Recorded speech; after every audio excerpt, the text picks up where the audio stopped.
오직 믿음으로, 오직 은혜로, 오직 성경으로, 오직 영광으로, 오직 예수 그리스도로 그렇게 살아가는 저희들의 삶이 되게 하셔서 우리의 심령이 다시금 회복되어지고 우리의 가정과 우리의 일터와 우리의 사업장이, 우리의 삶이 온전히 회복되는 놀라운 역사가 있게 하여 주시옵소서. 혹여나 오늘 예배에 참여하는 우리 사랑하는 교우들 중에 육신의 질고가 있는 이들이 있습니까? 주님 찾아와 주시고 어루만져 주시어서 깨끗하게 회복되는 역사가 있게 하여 주시옵소서. 말씀을 듣는 중에 우리의 심령의 문제가, 우리 인생의 깊은 고민이 풀려지고 해결되는 역사가 있도록 하나님 도와 주시옵소서. 함께 하실 주님의 이름을 찬양하오며 사랑이 많으신 예수님 이름으로 기도하여 싸움나이다. 아멘. 할렐루야. 주님의 이름으로 축복합니다. 자, 오늘 본문의 말씀을 통해서 폭풍 속의 회복의 은혜라는 말씀의 제목으로 함께 은혜를 나누고자 합니다. 올 2020년은 참 어떻게 보면 상당히 길게 느껴지고 어떻게 보면 순간적으로 빨리 지나간 것 같아요. 코로나가 연초부터 시작되면서 우리의 가정과 우리의 삶을 얽어매고 또 우리 예배도 여러 가지로 제한되는 그런 상황 가운데 있었고요. 무엇보다도 예배는 그나마 살아 있었는데 우리 성도 간의 교제가 더 친밀하지 못한 것이 너무나 안타깝습니다. 사회적인 거리를 두라고 하는, 예전엔 친밀감이 우리에게 참 익숙했는데 이제는 거리를 두는 것이 이제는 익숙한 그런 상황이 되었습니다. 따지고 보면 이제까지 우리가 평범하게 예배드렸던 그 일상들이 얼마나 소중했는가, 그때가 참 행복했다. 그래서 요즘에 제가 하는 것이 전에 이렇게 기록해 놨던 SNS를 보면서 옛날엔 이랬지. 그래서 얼마 전에 우리 단양으로 전에 작년에 야유회를 갔던 그런 사진들을 이렇게 보면서 야, 이때가 참 좋았다. 교인들이 전부 다 가서 같이 식사도 하고 좋은 구경도 하고 그랬던 그런 기억들이 떠오르더라고요. 언제쯤 이러한 부분이 이제 정상적으로 완벽하게 회복될까 그걸 생각하게 되는데, 또 한편으로 또 엎친 데 덮친 격으로 여름에는 또 장마가 상당히 길었잖아요. 그러면서 또 태풍도 아주 강력한 태풍이 몰아쳐서 우리 충북 지역에도 큰 피해를 입었습니다. 이러한 상황, 큰 고통을 겪으면서 하나님은 이제 결실의 계절, 사실 오늘은 예수랑 생명 축제로 드리는 날이지만 이제 이름을 바꿔서 우리 안에 참된 회복을 주시는 주님을 찬양하자, 예배하자. 그래서 회복 축제 예배로 드리는 오늘 저와 여러분 가운데 주님이 예비하신 놀라운 복으로 채워주실 줄로 분명히 믿습니다. 10월의 어느 멋진 주일 오늘에 하나님께서 놀라운 은혜를 여러분들에게 입혀주실 줄로 믿습니다. 우리가 인생을 살아가다 보면 폭풍을 비껴나가 살 수는 없죠. 언젠가는 큰 태풍 또 큰 풍랑을 만날 때도 있습니다. 그러나 가만히 들여다보면 그 풍랑 가운데서도 하나님께서 어떤 은혜를 우리에게 부어주실지 그 은혜를 사모하며 살아가게 됩니다.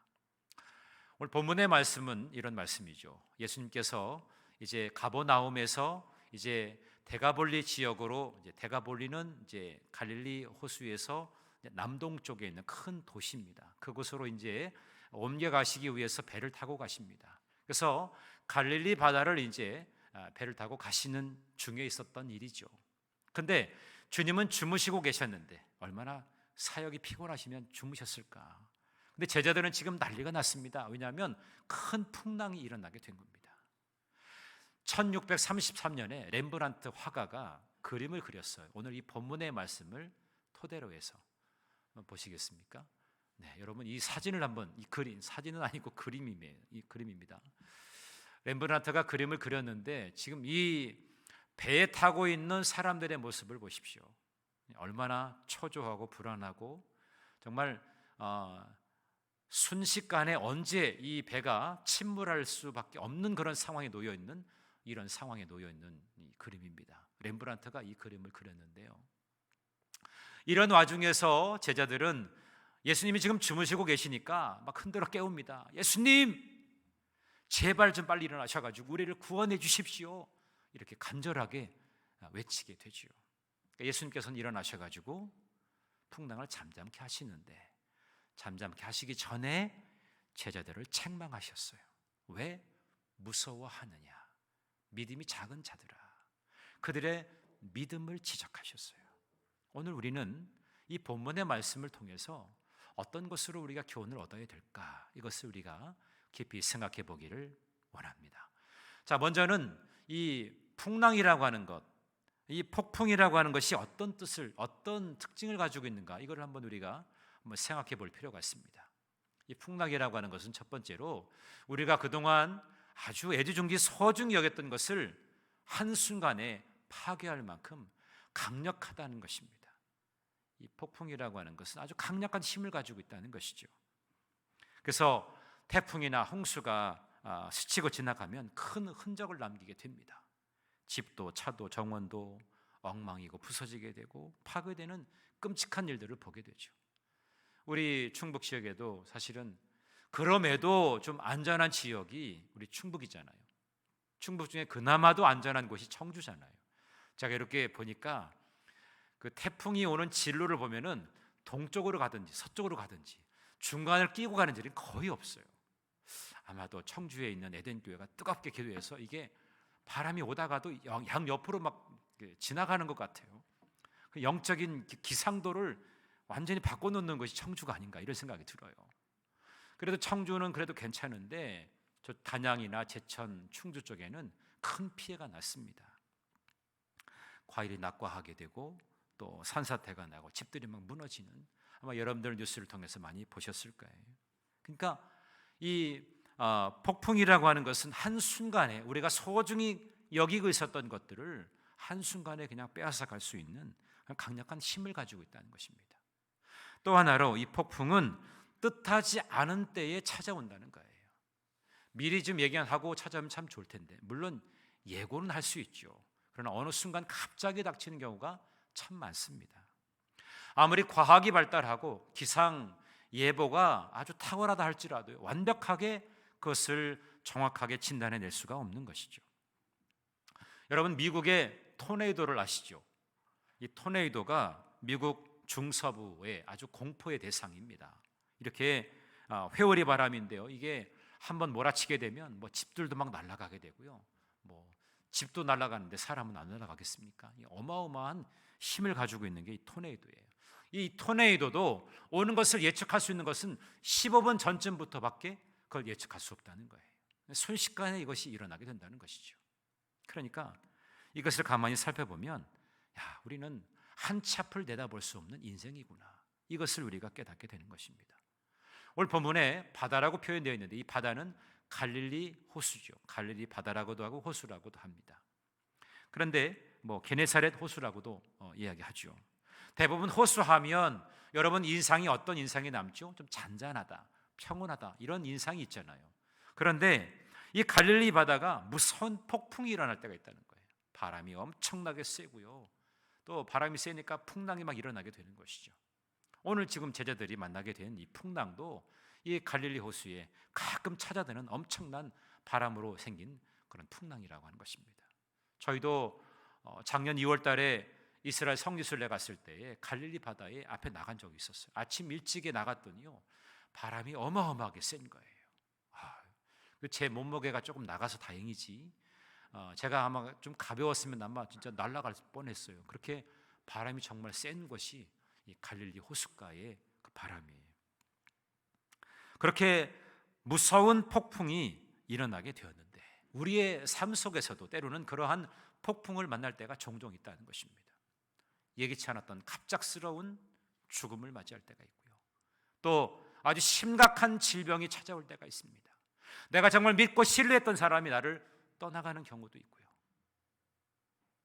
그리고 생각했던 바대로 되지 않아서 내 재난이 내 가정에 또 내 직장과 일터에 생겨나게 될 때도 있습니다. 이렇게 뜻하지 않은 때에 우리는 이러한 경험을 우리가 할 수 있다는 것이죠. 폭풍이라고 하는 것이 바로 그렇습니다. 예상치 않았던 때에 그렇게 올 수 있다는 것이죠. 또 한 가지 마지막으로는 이 폭풍이라고 하는 것을 우리를 무기력하게 만드는 것입니다. 그러니까 엄청난 파괴력을 가진 데다가 뜻하지 않을 때에 우리를 공격해서 마침내는 우리를 무기력하게 만드는 것이 폭풍의 특징이라는 거예요. 그래서 우리는 방향 감각을 잃어버리고 자신감도 잃어버리고 때로는 평안도 잃어버리는 경우를 우리가 만날 때가 있습니다. 오늘 이 폭풍 앞에 놓여 있는 이 제자들의 모습을 가만히 보십시오. 그들이 자기들이 할 수 있는 것은 아무것도 없었어요. 손을 쓸 수 있는 것이 아무것도 없었단 말입니다. 이렇게 폭풍이라고 하는 것은 파괴력을 가지고 뜻하지 않는 상황에서 찾아와서 우리를 무기력하게 만드는 것이라는 거죠. 오늘 제자들이 경험하게 되는 이 상황과 이 현상이 오늘 우리의 삶 속에서도 그렇게 찾아들게 된다는 것입니다. 예측한 사람도 있었겠지만 이 코로나의 영향이 얼마나 강력한지 이거에 대해서 우리가 얼마나 상상할 수 있었겠습니까? 아이들은 등교하지 못하고 영상으로 수업을 하게 되고 우리 예배도 이렇게 제한되고 이런 것들이 상상할 수 없었잖아요. 이렇게 찾아오는 경우가 있다는 것이죠. 그런데 폭풍은 우리에게 은혜를 알려주는 신호라고 하는 것을 또한 우리가 발견할 수 있습니다. 폭풍 속에서 우리는 은혜를 발견할 수 있어요. 폭풍은 무섭고 또 고통스러운 것이지만 하나님의 변장하고 찾아오시는 그런 손길인 것을 우리가 알아야 됩니다. 여러분, 만약에 비가 없다면 땅이 어떻게 될까요? 완전히 황무지가 되고 말지요. 바다에도 태풍이 불지 아니하면 바다가 썩는다고 그래요. 한번 태풍이 확 불어야 이 바닷속의 생태계가 진정이 된다는 겁니다. 대청소가 돼가지고 적조가 뒤집히고 바다 생물이 살아나게 되는 그런 계기가 된다는 거예요. 무조건 태풍이 없었으면 좋겠다 우리는 그렇게 생각하지만 때로 우리에게 우리의 삶에 유익을 줄 때가 종종 있다는 것이죠. 그래서 폭풍을 잘 견뎌내면 뜻밖의 우리는 은혜를 체험할 수가 있게 되는 것입니다. 그래서 폭풍은 우리에게 첫 번째로 기도하라고 하는 사인을 주는 거예요. 우리 인생의 폭풍을 만나게 될 때 그것은 우리로 하여금 첫 번째로 뭘 해야 되느냐? 기도하라는 사인이라는 거죠. 예수님이 주무셨다는 것은 뭡니까? 제자들이 깨울 때까지 예수님은 주무시고 계셨어요. 그들의 교만, 자기들의 힘으로 할 수 있다라고 하는 것을 내려놓을 때까지 주님은 그 풍랑 가운데서도 주무시고 계셨어요.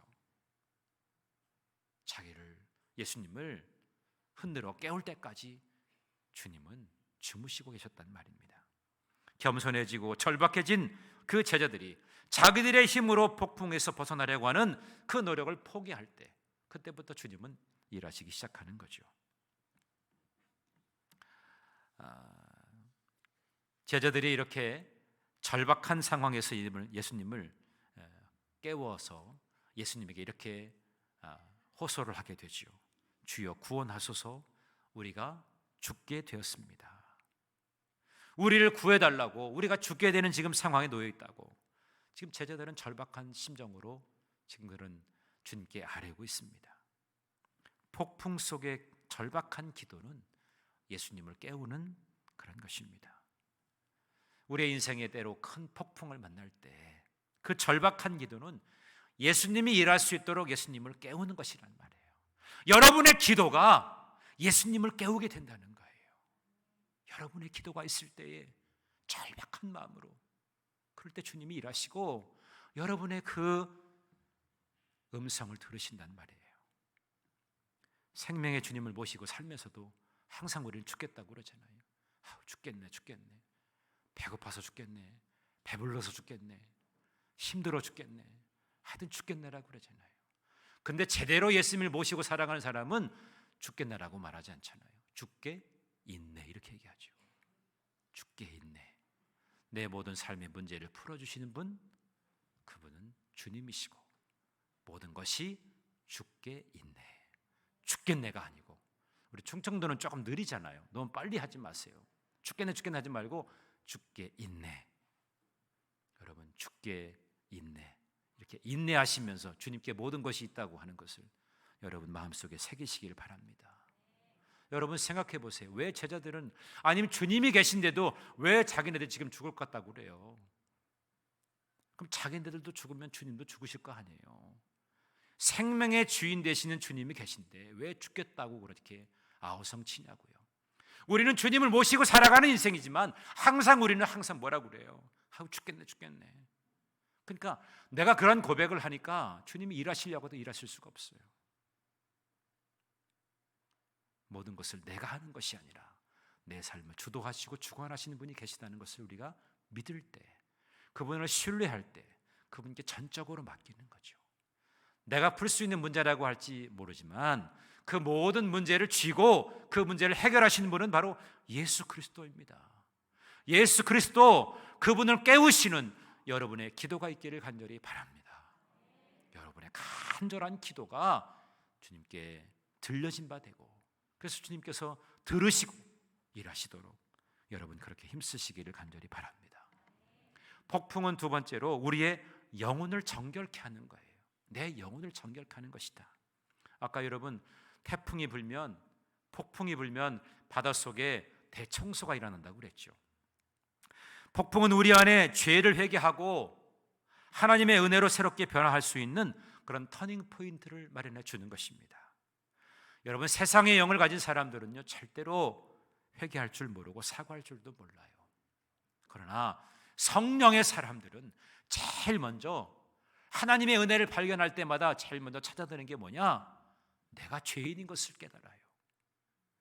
여러분, 베드로가 주님을 만나가지고 그 전날 밤에는 아무것도 잡지 못했다가 주님께서 너 깊은 데 가서 그물을 던져라 그랬더니 거기서 어마어마한 물고기를, 정말 그물이 찢어질 정도로 고기를 잡았잖아요. 그 고기를 잡았을 때 베드로의 첫 마디가 뭐였습니까? 은혜를 입은 자가 첫 번째로 한 고백이 뭐예요? 주님, 나를 떠나소서, 나는 죄인입니다. 자기가 죄인이라고 하는 것이 거기서 보여지기 시작하는 거예요. 은혜를 경험한 사람은 내가 얼마나 죄인인가, 그렇기 때문에 나에게는 하나님의 은혜가 필요하구나, 이것을 알게 되는 거예요. 그런데 교만한 사람은, 세상의 영을 가지고 있는 사람들은 온통 모든 중심이 자기이기 때문에, 자기가 기준이기 때문에 하나님의 은혜가 머무를 수도 없고, 또 자기 자신이 회개하는 그 회개용도 있질 않다는 것이죠. 폭풍은 우리의 영혼을 정결케 하는 것입니다. 여러분, 회개가 있을 때 진정한 회복이 있는 거예요. 한번 따라해 볼까요? 회개가 있는 곳에 회복이 있다. 우리 청주에덴교회도, 우리 감리교회도, 우리 한국교회도, 이 나라 이 민족이 다시금 회복되려면 회개가 일어나야 돼요. 회개해야 돼요. 우리가 얼마나 처참하게 주님의 영광을 가리는 인생을 살았는지, 하나님의 영광 가운데 거하는 삶이 아니라 나의 유익을 구하고 내 욕심대로 살아가고 내 멋대로 살아갔던 그 모습들을 우리가 회개하자는 것이죠. 그래서 하나님의 인도하심을 따르게 될 때 진정한 회복이 있다는 것을 우리가 알 수 있습니다. 그리고 폭풍은 우리를 강하게 하는 것입니다. 나약해지기 쉬운 우리의 인격과 믿음을 강철같이 단련하는 것이 바로 이 폭풍이라는 거예요. 코로나의 태풍 때문에 한국교회가 참 큰 어려움을 겪고 있죠. 그래서 어떤 미래학자들은, 교회를 염려하는 미래학자들은 앞으로 코로나를 지낸 다음에 우리 한국교회는 30% 이상의 교인이 줄어들 것이다, 그런 비관적인 연구 보고를 하고 있습니다. 그러나 저는 그렇게 생각하고 싶지 않습니다. 오히려 어려움의 때를 겪은 우리가 더 단단해져서, 우리의 믿음이 더 견고해져서 하나님 앞에 충성된 용사로 그렇게 쓰임받게 되기를 저는 소망합니다. 그래서 폭풍을 통해서 우리 한국교회는 정신을 바싹 차리고 영적인 거품을 다 싹 걷어내고 불같이 기도하는 진짜 교회로 거듭나야 될 줄로 믿습니다. 여러분, 그렇게 기도하세요. 하나님, 내가 정신을 바로 차리겠습니다. 내 영적인 거품이 싹 빠지게 하여 주시고 내가 기도의 불로 제단을 사르는 주의 자녀가 되기를 원합니다. 그런 마음을 가지고 여러분 기도하시게 되기를 간절히 바랍니다. 그래서 어떠한 고난이 와도 당당하게 맞서 싸우는 담대함이 있고 용맹스러운 주님의 군사로 세워져야 될 줄로 믿습니다.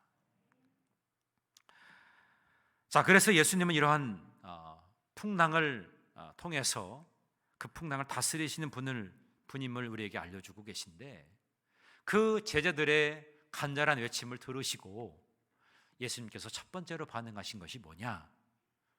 첫 번째가 예수님은 제자들을 꾸짖으셨어요.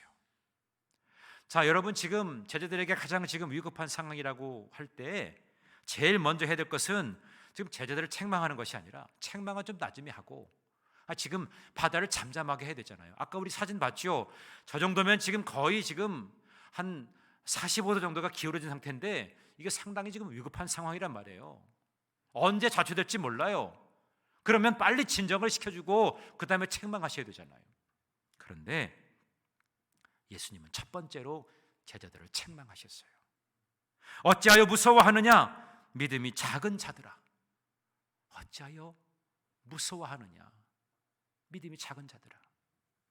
전 여기서 아주 상당히 중요한 사실을 우리에게 보여주고 있습니다. 우리 인생의 여러 가지 일들을 만날 때마다 때로 우리가 두려움에 빠질 때도 있고 염려가 일수지 않습니까? 그런데 그 두려움의 원인이 뭐냔 말이에요. 자, 여러분이 지금 무엇 때문에 정말 두려워하고 있습니까? 여러분이 지금 무엇 때문에 두려워하고 계시냔 말이에요. 목사님이 오늘의 설교가 왜 이렇게 길지? 오늘은 좀 상당히 길 것 같다. 괜히 한 두려움을 갖고 계십니까? 저는 설교를 딱 정확한 시간에 끝냅니다. 여러분 안에 지금 어떠한 두려움을 갖고 있냔 말이에요. 근데 그 두려움의 원인이 뭐라고 생각하십니까? 왜 두려워하죠?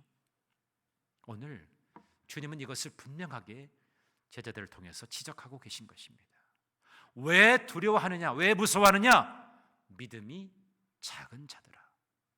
믿음이 작기 때문에, 믿음이 없기 때문에 우리가 두려워하고 무서워하는 거예요. 다윗이 골리앗을 만났을 때 왜 두려워하지 않았을까요? 믿음이 있었기 때문에. 아무리 덩치가 크고 정말 이스라엘 백성들이 두려워 떨고 있는 그 상황에서도 다윗이 두려워하지 않았던 이유는 믿음이 있었기 때문에 그래요. 오늘 예수님도 지적하십니다. 왜 두려워하느냐? 믿음이 적은 자들아.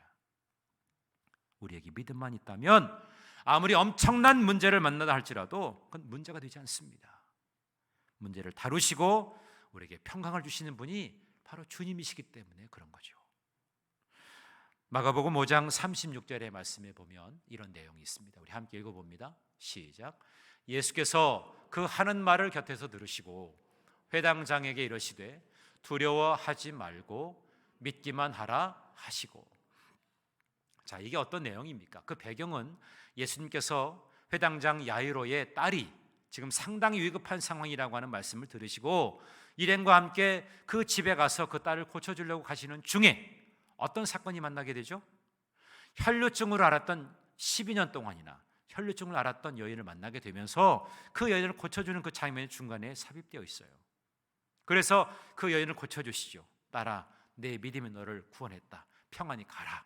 그렇게 그 여인에게는 치유를 해주시고 평안히 가라고 하는 말씀을 선포한 다음에 바로 이어서 어떤 이야기가 나오냐면 그 야이로의 그 종이 와서 비보를 전합니다. 회당장이시오, 당신의 딸이 이제 죽었습니다.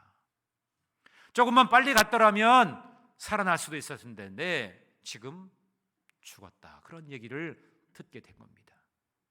그거를 예수님께서 들으시고 예수께서 그 하는 말을 곁에서 들으시고 이 이야기를 들었다는 얘기예요. 그래서 회당장에게 뭐라고 말씀하시느냐? 두려워하지 말고 믿기만 해라. 그렇게 말씀하시는 거예요. 네 딸이 죽었다고 너 두려워하지 마. 믿기만 해. 내가 갈 거야. 내가 알아서 해결할 거야. 주님은 그렇게 말씀하신 거예요. 믿음이 없는 여러분에게 주님은 말씀하십니다. 너 두려워하지 마라. 너 왜 믿음이 없어? 믿음을 가져. 그렇게 얘기하신 거죠. 존 웨슬리가 선교하다가 절망 가운데 빠지죠. 미국에 갔다가 조지아주에 가서 자기는 자신만만했거든요. 내가 이곳에서 복음 전하면 많은 사람들이 모여서 복음을 듣게 될 것이다. 그런데 처절하게 실패하고 돌아왔어요.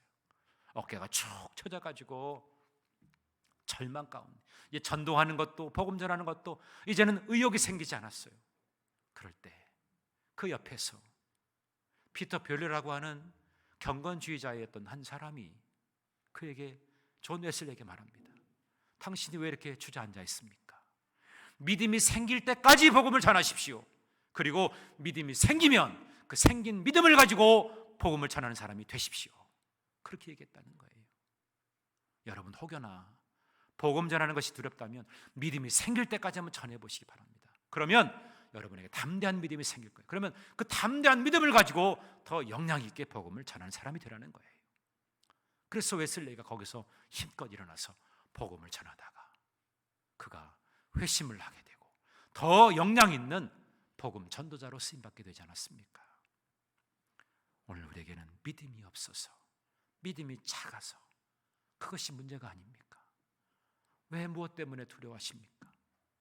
두려워하지 마시고 여러분의 믿음을 키우시기를 간절히 바랍니다. 아멘. 어떤 풍랑이 와도 당당하게 맞서 싸울 수 있는 그런 믿음을 소유하란 말입니다. 제가 왜 매주마다 믿음의 사람들을 여러분에게 소개합니까?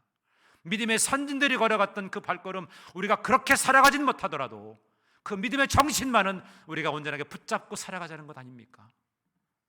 아벨처럼, 에녹처럼, 노아처럼, 아브라함처럼 우리가 그런 삶을 멋지게 살아가는 인생이 돼야 되지 않겠습니까? 우리가 인생을 한 번 살아가는 거지 여러 번 살아가는 건 아니잖아요. 적어도 내 인생을 살아가면서 내 후대, 내 믿음의 후배들에게는 나 이렇게 믿음의 삶을 살았어라고 이야기할 수 있어야 되지 않겠습니까? 그런 담대함이 여러분에게 있기를 간절히 바랍니다. 오늘 주님은 제자들을 만났는데 너무나 안타까운 거예요. 그냥 조금만 문제만 생기면 아이고 죽겠다고 그렇게 아우성치는 이 제자들을 책망하셨어요. 그리고 두 번째로 하신 것이 뭡니까? 예수님은 바람과 바다를 꾸짖으셨다, 그렇게 말씀하고 있습니다. 예수님이 그 폭풍을 꾸짖으시니까 순식간에 바다가 잠잠해지게 되었어요. 거기 있던 사람들이 도대체 이 사람은 어떤 분인가 라고 해서 놀라게 되었다라고 말씀했어요. 자, 여기서 우리가 발견할 수 있는 아주 중요한 문제가 있습니다. 예수님은 우리 믿음의 문제를 해결하신 다음에 우리의 인생의 문제를 풀어주시는 분이십니다. 아멘.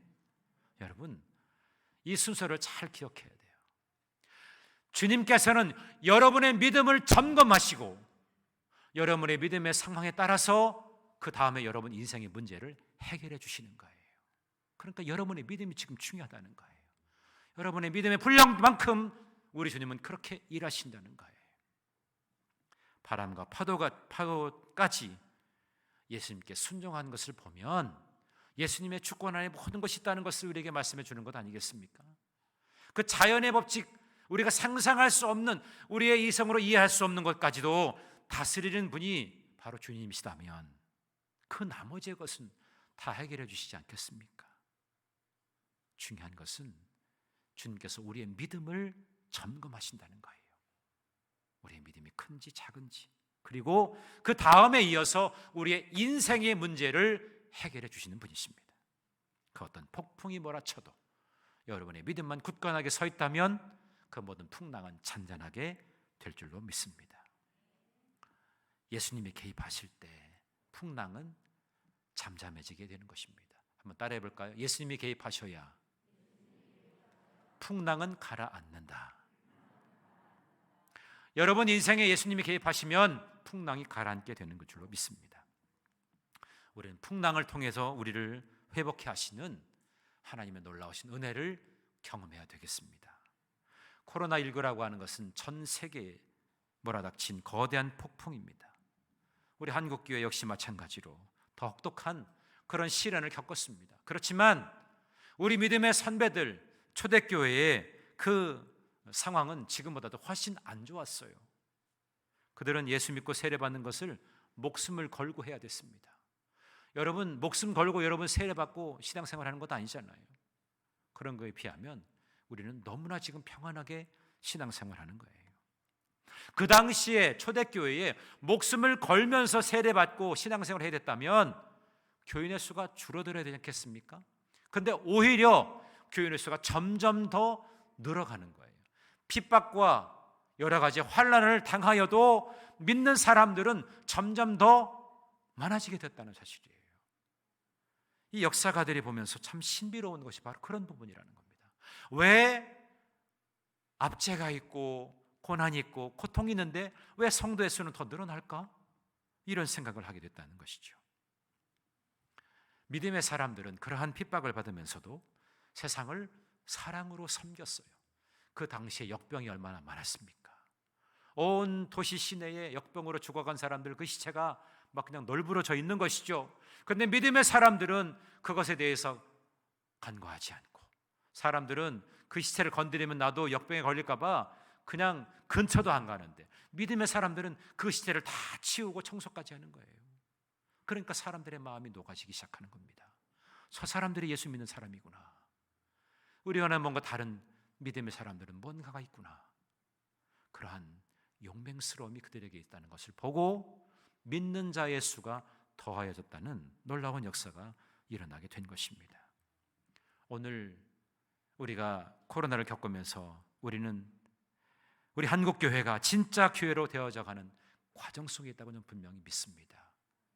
그래서 때로 마귀가 예배를 어렵게 하고 또 교회에 대한 사회적인 이미지를 실추시키고 그러면 교회가 위축되고 믿는 사람들이 다 줄어들겠지, 이렇게 아마 착각할지 모릅니다.